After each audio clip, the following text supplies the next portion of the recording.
Hello and welcome to the Yair Netanyahu Show. After a long break we took, I'm happy to be back. And today I'm with a very special guest, Dennis Prager. It's a nationally syndicated radio talk show heard through America for the past 22 years. He's the founder of the largest conservative video site in the world, Prager University, which has over 1 billion viewers a year. More than half of Prager's viewers are younger people under 35. He's the author of 10 books. Prager, Dennis, thank you for being with me today. Yair, it's a pleasure. Thank you. I'm a big fan of your work and of your videos, and I'm encouraging all our viewers to, watch your videos on YouTube, on Facebook. Well, Twitter. it's interesting. A lot of Israelis do watch Prager U videos. I know this because when I'm in Israel, I'm very often recognized. So, and it means a lot to me because Israel is very important to me. Yes, you're also Jewish. There's so much to cover, with this battle between left and right, conservatism and progressive. And it's pretty much the same in America and Israel. I feel it's really, what's happening in Israel is just an extension of the battle that's going on in America and going on in all of the Western world. So we have several topics I want to talk to you about. First of all, we see that there is a weaponization of state prosecution and by corrupt attorney generals around the world, whether it's in Israel, whether it's in Italy, they're going after Matteo Salvini, whether in America, all the stories that are going on in America. In Israel, they made a whole coup. They made a coup d'etat through a pen, not through a gun. We see it happened recently in Austria. How do you explain this phenomenon of the left weaponizing the state prosecution? Well, I have a statement, a motto, munach, as I think you'd say in Hebrew, and it's one that helps people understand the world. Everything the left touches, it ruins. And I want to make something very clear. By left, I do not mean liberal. I make a distinction between liberalism and leftism. In fact, they have nothing in common. Leftism does not believe in free speech. Liberalism does believe in free speech. I have a video up at Prager U, and they're all 5 minutes, our videos. And it gives 6 differences between liberals and leftists. Liberals believe in capitalism. Leftists hate capitalism. Liberals support Israel. The left has always hated Israel. Liberals believe in racial integration, and leftists build black dormitories and have black graduation exercises at colleges in the United States. So I want to make clear when I say the left ruins everything, not liberals. Liberals don't ruin everything. Unfortunately, liberals vote for the left, at least in America. I am much more adept at American politics than Israeli politics. In fact, it's generally been my assumption that in Israel, you have more liberals than leftists. But I may be wrong. I'll just tell you this. I debated at Oxford, the world famous Oxford Union. I debated there. Now, listen to what the subject was. Is Israel or Hamas the greater threat to Middle East peace? So whom did I debate? A professor of international relations, and he was Israeli. He was Israeli born, grew up in Israel, served in Tzahal, and here he was arguing against me and my partner, as I against him and his partner. It's 2 against 2 at Oxford, and he argued that Israel was the greater threat to Middle East peace than Hamas. So this man is what I would call a genuine leftist. Yeah. sadly, the people like this man are currently controlling the Israeli government. So, good luck for us with that. You made a very important distinguish between leftism and liberalism, that it's not the same. It's actually the opposite. It might be. That's right. They are opposites. They're opposite. That's right. Because the left is totalitarian. And that's right. We see that tolerant liberal left of the 90s, of the Democrat Party of Israel, is no longer gone. The left today is completely Marxist, completely very violent, very that's right. against freedom of speech. And well, it hates the West. Yeah.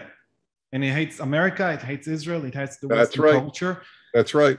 But we see they're taking over and they're becoming more and more extreme. It's taken 70 years. My generation, the baby boomers, as we're called. So we were born after World War II. And I went to Columbia, and I remember I learned a lot of this nonsense in the 70s when I did my graduate work at the School of International Affairs. I learned that men and women were basically the same. I learned that the United States and the Soviet Union were moral equivalents. It was just an economic battle of communism or Marxism versus capitalism. It wasn't tyranny versus liberty. It was capitalism versus Marxism in the economic sphere. So when you have 70 years, and the truth is even more, you can go back to the early 20th century, but certainly then to indoctrinate young people for 3 generations, you're going to win the society. Right. So we see that the Marxists, the radicals, that used to be on the fringes of the left, of whether the Democrat Party or in Israel, the Israeli left public, are now the mainstream. And this mainstream controls the media, control the judiciary, at least in Israel. They control the all the judicial branches. They control the state prosecution. They control the deep state, the bureaucracy, the police in Israel, and also the universities. Your videos are being blocked on YouTube, many of them, and on Facebook, and we have the matter called shadow banning, which is not officially blocking something, but just making it impossible, like, that your followers don't see your posts anymore. Mm-hmm. How do you think that conservatives in Israel and America can overcome this, taking to consideration that Facebook, that controls Instagram and WhatsApp, and Twitter are the only means of communication and making your voice heard in today's world? The United States has always been known correctly as the freest country in the world, and the biggest freedom there is free speech. I remember when I was a kid, Nazis wanted to march in a place called Skokie, a suburb of Chicago, because despicable people that they are, they knew that many Holocaust survivors lived in Skokie.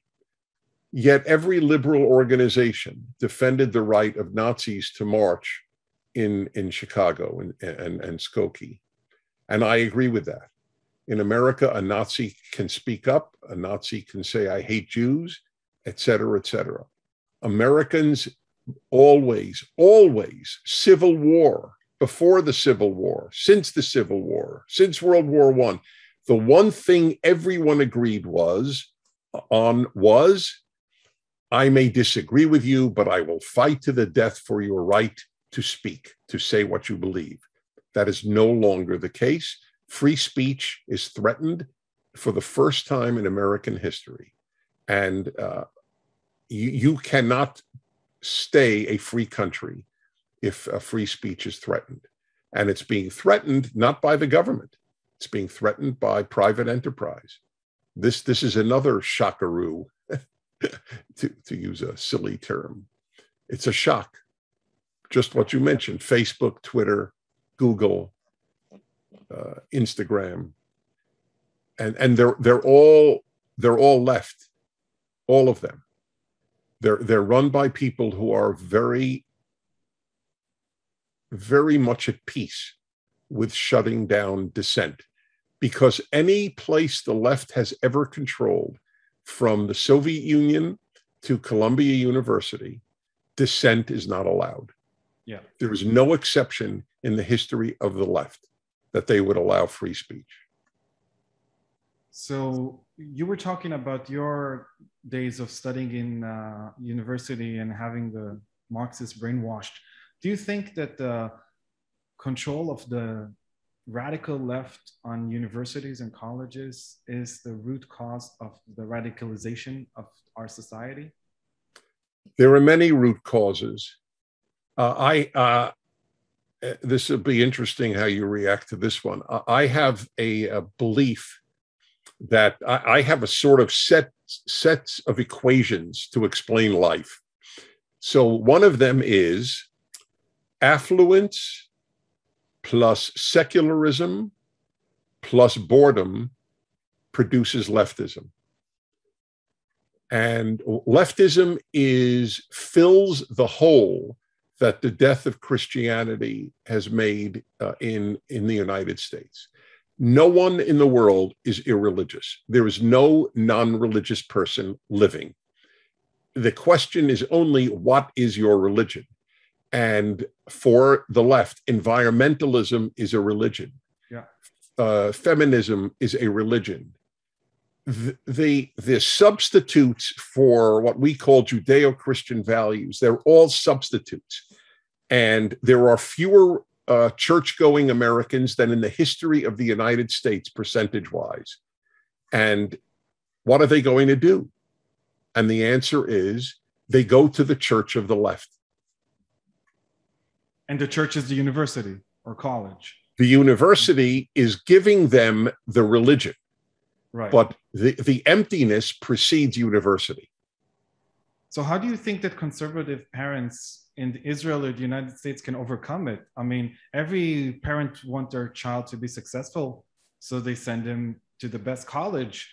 Happen to be that the best college and the best university are always the most radical brainwash factory for their children. And I see a lot of younger generation that's becoming progressive, although their parents are conservative, because they've been brainwashed in university. So I go around America lecturing almost every week, and I meet tens of thousands of people. So I will meet, let's say, conservative parents somewhere in the United States, and I feel free to ask people personal questions. So I'll say, do you have children? Yes. How many? 4, 3. And then I will say, if I may ask, how many of them share your values? And in the thousands of people I have asked, I have the following unscientific breakdown. 1/3, all their children share their values. 1/3, half their children share their values. 1/3, none of their children share their values. Wow. And I got to tell you, the pain that a lot of parents go through.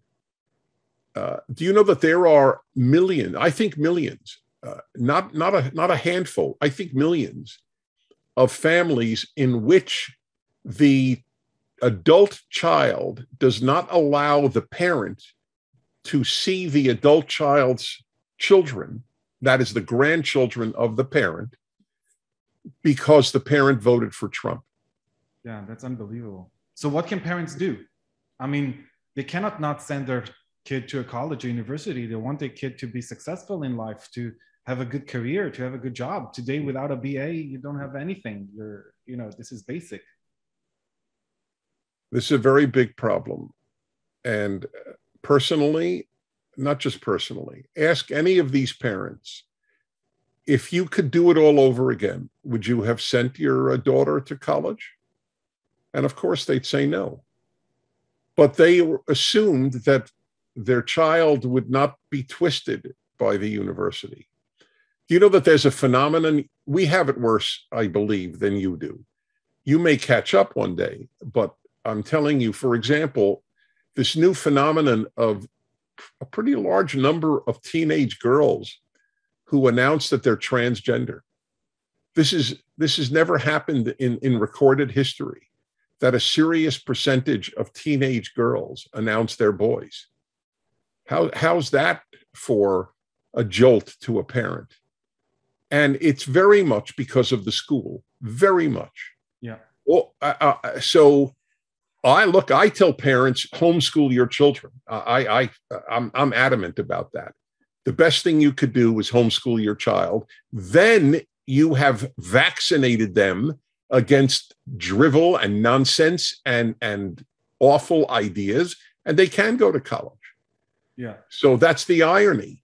If you homeschool your child till the age of 18, at 19, they could probably go to college.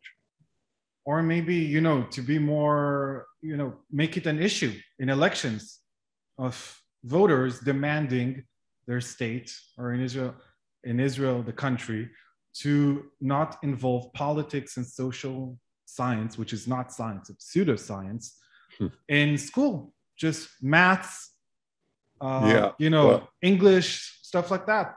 Tools that will give them in life. Right. In America, the only way that would work is if a vast number of Americans did not send their kids to school, to high school, but kept them home and schooled them home, or did not send them to college, because they all care about money. Right. Well, but we see that it worked in Virginia. A big part of the reason that you're right, but it didn't change. Right, but it didn't change the University of Virginia. No, but it changed the governor of Virginia. Right. But the parents made it an issue. The voters in Virginia made it an issue, and the governor was elected because of brainwash propaganda for children. And maybe now, as a governor, he will change it. And I think maybe the solution for college and for university is there is hardly any conservative university in America, in the States. In Israel, there is none. So I guess maybe I'm just thinking about the solution is to send your children to anything but social studies. Social social studies are not real science. That's correct. Propaganda. If they learn computers or I don't know, or medicine, medicine, they literally, even if it's the most progressive university, they actually do study something real and not just Marxist propaganda. Right. The problem is in America, I don't think this is yet true in Israel, but it may well come to that. The sciences have been corrupted as well. The American Medical Association, I repeat, announced last month that it is against listing the sex of a child when it is born. Yeah. Okay, you can't get more, as we call it, woke than that. And the New England Journal of Medicine and the Journal of the American Medical Association, they're increasingly printing things that have nothing to do with medicine, but about equity and about racism. So the corruption is universal. The New York Times music critic, I'm very involved in classical music. I periodically conduct orchestras. And the New York Times critic, Anthony Talmasini, came out against blind auditions to join the New York Philharmonic.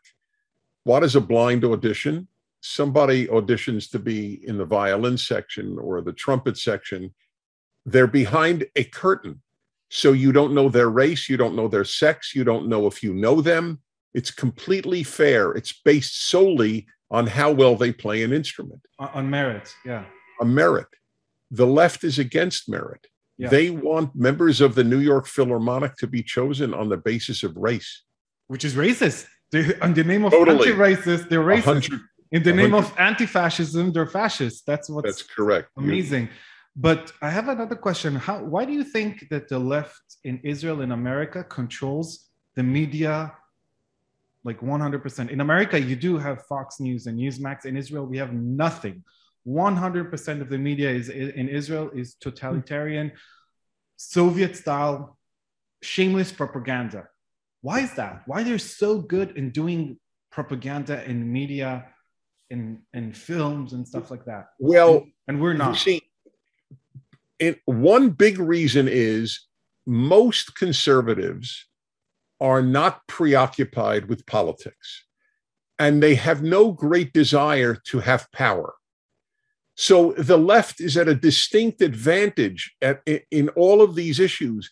They are preoccupied with politics and they want power.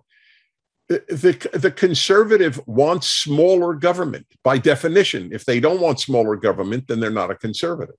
That is a defining element of a conservative. I want to have less power over you. So therefore, the conservative looks at the media and thinks, let's just report what's true. We're not going to use our newspaper necessarily to indoctrinate you. We want to just tell the truth. But they see everything as a vehicle to power. So there's an inherent advantage to the left in controlling anything. It takes us a long time to react. And I think there is the beginning of a reaction against the left in the United States. But I don't predict it will win. But I do believe that Virginia was a very important election. So why do you think the left in America and in Europe is so obsessive about Israel? Israel is the only democracy in the Middle East, the only country in the Middle East that have full gay rights, women equality, minority equality and rights, etc. While all around us in the Middle East, there are genocides, there are, look what's happening in Afghanistan to women's rights. Little girls are becoming sex slaves of older men. And the women equality and gay rights in Iran are not that great. Why do you think they're so obsessive about Israel? Well, I wrote a book on that called "Why the Jews." There are many answers in no order of importance. Number one, Israel represents the West, and the Arabs represent the non-West, and the contempt for the West on the part of the left is deep. And so they don't root for the West in any battle of West versus non-West. Israel is perceived as white, even though half of Israel is not white. They don't care about facts.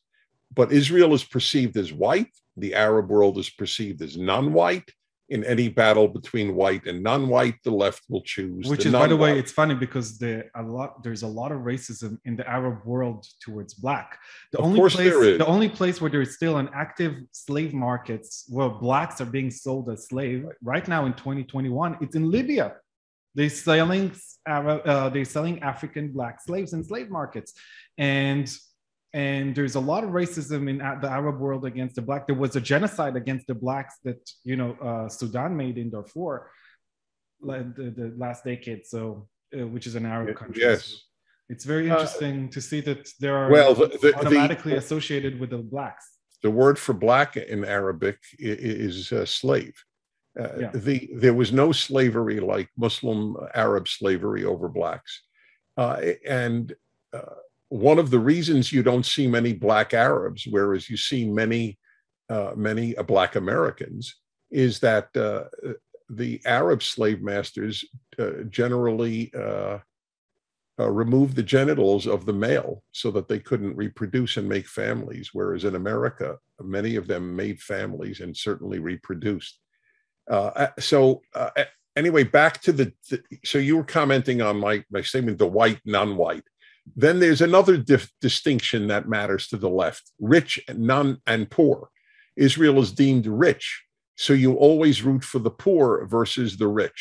Well, the Arab world is also, it's not exactly true because the Arab world I know, it is very wealthy. Saudi Arabia. None of this is true. UAE, none of it is Qatar. True. Yeah. These are the perceptions. Another one is Israel is a nationalist country.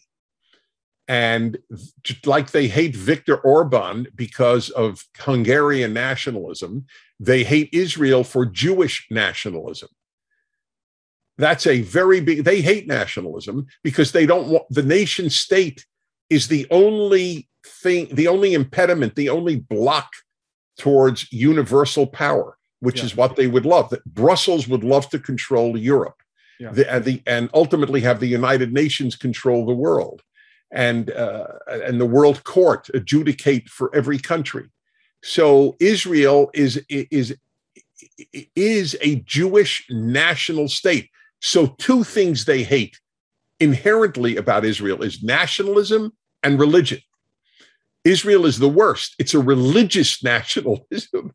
So you're which is also not true. You know, different studies show that Israel is one of the most secular countries in the world. It's much more secular than the United States. In Israel, it's a little bit trickier because Judaism, it's not only a national, it's not. That's right. I agree with you. It's also a religion, but you can be completely atheist and still you be can. Jewish. You could be an atheist Jew, but it doesn't matter. The fact is, Jewish nationalism in their minds is a combination of religion and nationalism. It is the worst combination you could have. Ironically, they don't hate India, which is also, it's a Hindu national country.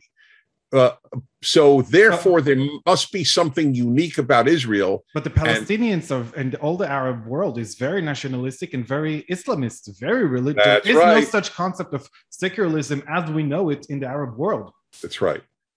No matter how secular you are, and even in Israel, we have Arabs who are in the Communist Party of Israel. Israel has a Communist Party that's made up of Arabs. And the Arabs there in the Communist Party fast on the Ramadan, and they go to prayers in the mosques, and they're communists.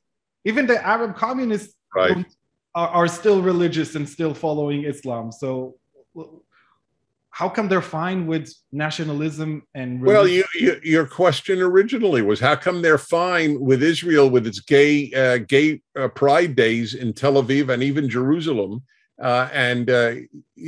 Gays are thrown off roofs in Tehran. So they don't care. It doesn't matter. Israel is an outpost of the West, and they hate that fact. So you say that the major battle in today's world is between nationalism and globalism. And you can see that, I mean, the only way for democracy to be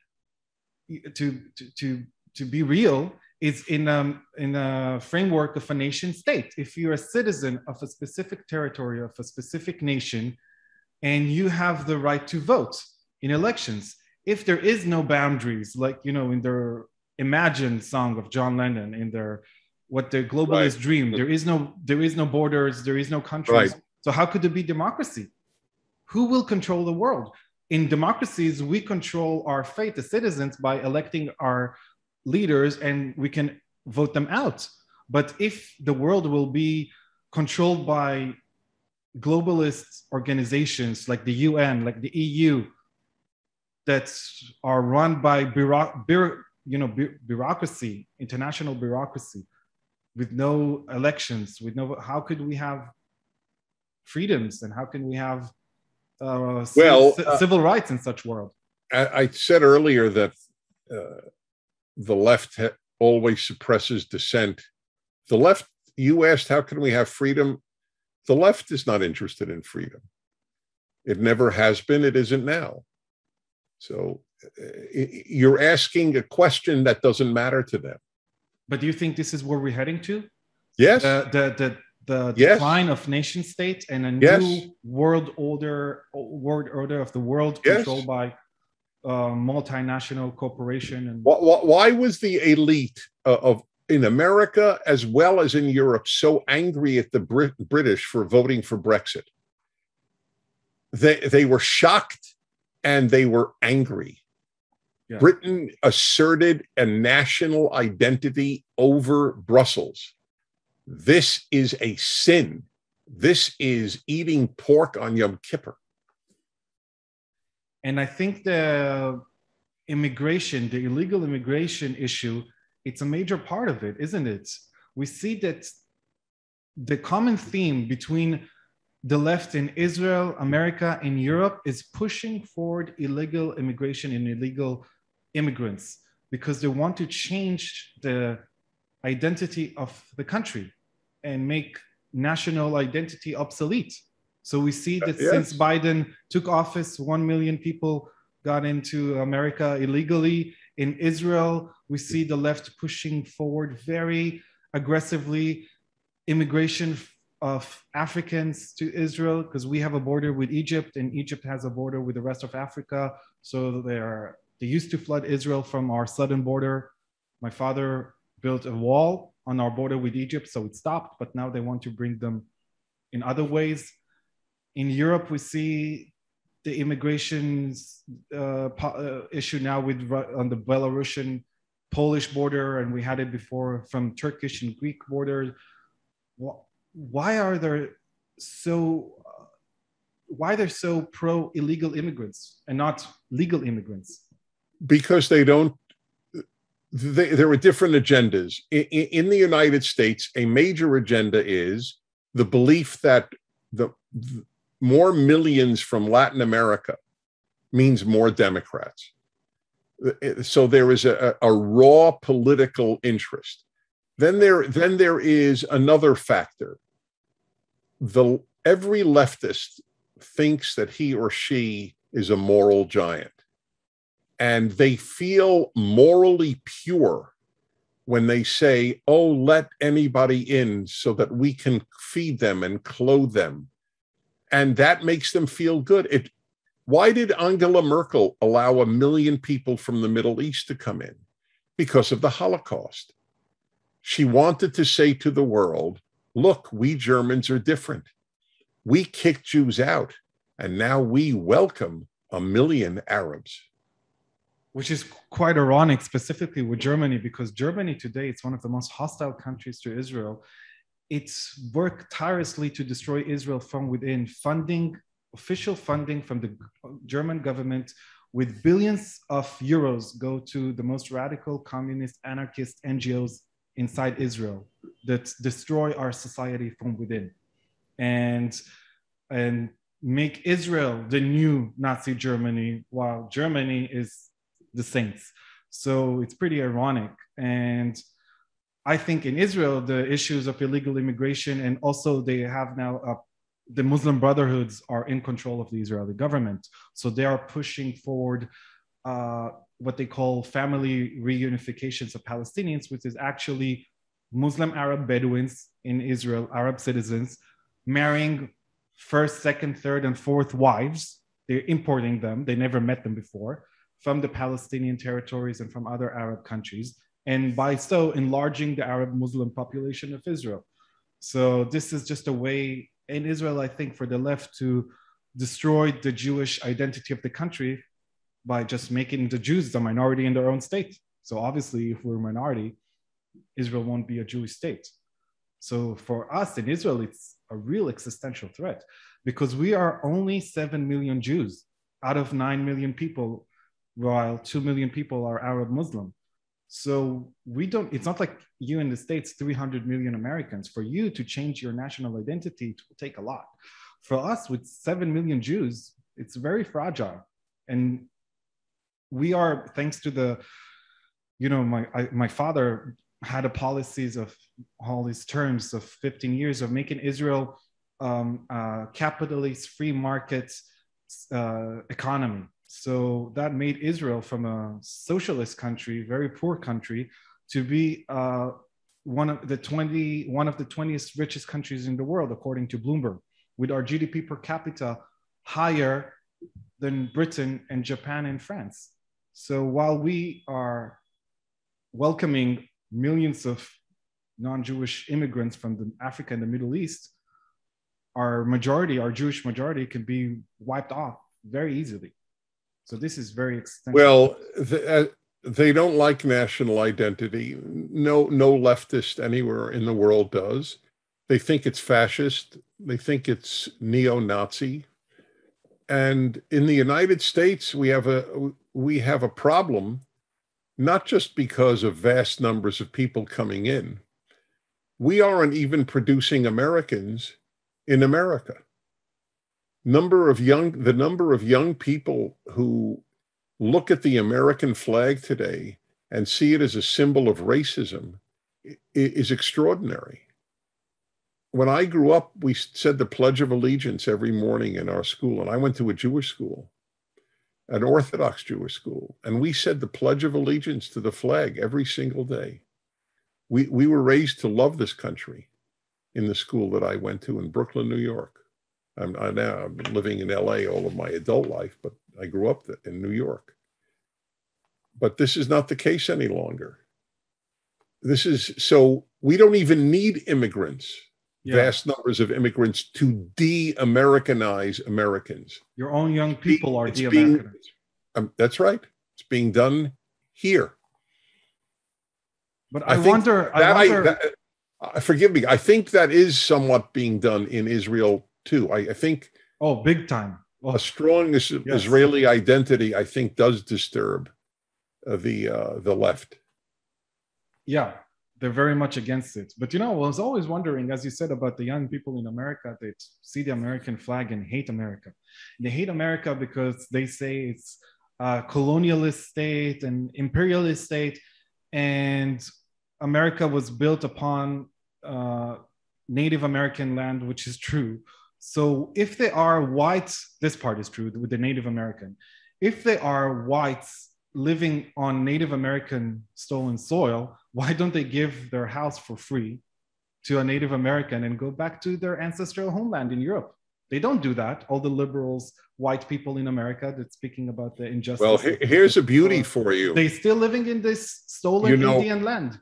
In that regard, we had all of my life on October 12th, a national holiday. It's called Columbus Day because we're celebrating Europe coming to America. And he was the first European to come to America. And actually, the Vikings came 500 years before in the Middle Ages. Yes, but they didn't do anything. They didn't stay. Yeah. They went back. Yeah. So the current trend is to drop Columbus Day and call it Indigenous Peoples Day. So I have a question. Since Columbia University does not celebrate Columbus Day, why do they keep the name Columbus? Columbia comes from Columbus. Yeah. But they won't drop it because of all the money and prestige they would lose if they dropped Columbia.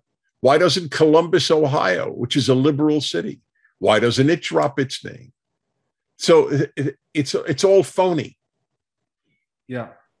So we are running out of time. Just to be a little bit more optimistic, what our viewers, our listeners, as a private citizens, whether they're in America or in Israel or in Europe or elsewhere in the world, can do to help the fight, to preserve their national identity, to preserve their civil liberties, this is what I'm not going to give Israelis advice to the extent that what I tell Americans would apply to an Israeli. That's fine. But I tell Americans the first thing they have to do is get out of the closet. I remember when gays were in the closet. In the closet, of course, is a saying that you hide who you are, like Marranos.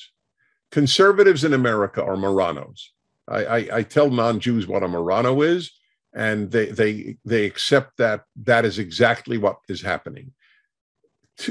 Gays have no fear of coming out of the closet.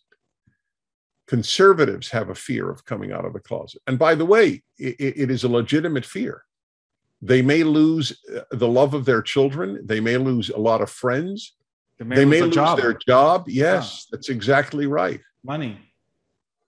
Yes, and prestige and their pension. But, if people stay in the closet, number one, it's an unhappy place, the closet. I've written, one of my books is on happiness. I take happiness as a very serious issue. And you can't be happy if you hide who you are. Mm-hmm. So on a personal level, it doesn't work. And then you come out of the closet, and at least in America, and you will lose some friends. So that's a good thing. Now you know who you want in your life. But when you come out of the closet, you not only lose friends, you gain new friends, kindred spirits. I see this happen all the time. People meet people who they never knew existed. Oh, you love America? You love freedom? Hey, let's have lunch. So the first thing you have to do is fight, is to express yourself. And we're not we're not yet there in the United States because there are legitimate fears. I don't have that fear, A, that my temperament is to fight, but B, I'm a conservative talk show host and writer and speaker. So I'm paid to come out of the closet. Yeah. I don't lose my job.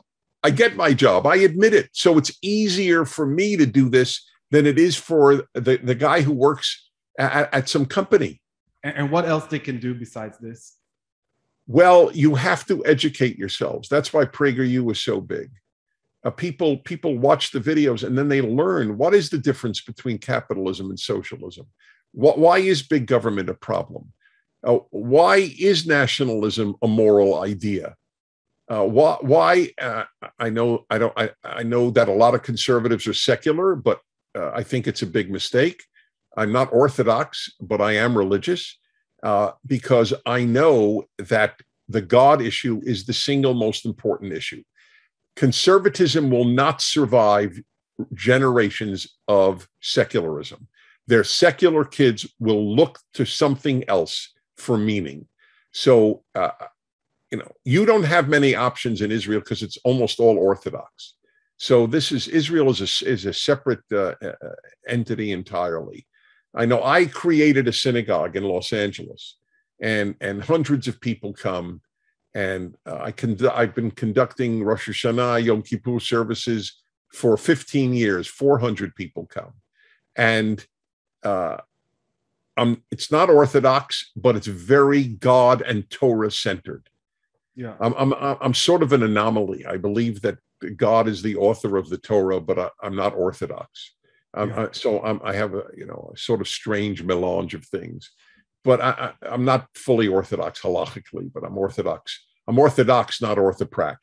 The only reason I mention this is that's also what Prager University advocates, and that is taking God seriously. We do believe if everybody lived by the 10 Commandments, it would be a beautiful world. But you have to educate yourself on what the battles are. Most people don't want to fight, but at least let them help the fighters. That's what I always tell them. The people who give the troops supplies are as important as the troops. Yeah. And I would add also to be active, to be on social media, speak up your opinions and your truths, go to protests if there is something near you, that's a protest that you agree to its message. Be a more active citizen and not just go to vote once in 2 years and once in 4 years. Being an active citizen. No, there's no question. It's not just voting. You need to. Well, that was what I said. That's coming out of the closet. Yeah. Don't be a Marrano. Yeah, exactly. Dennis Prager, it was a pleasure. Thank you so much for being on my podcast. Thank you. And I hope we'll have another episode. I would like that. Maybe we could do it at a different hour. Yes, for our viewers now. Now it's in the afternoon in Israel, but Dennis, it's in LA in the middle of the night. So I thank you even more for that, for staying. No, I've been looking forward to this. It's a pleasure to be with you. Me too. Thank you so much. Thank you. Thank you.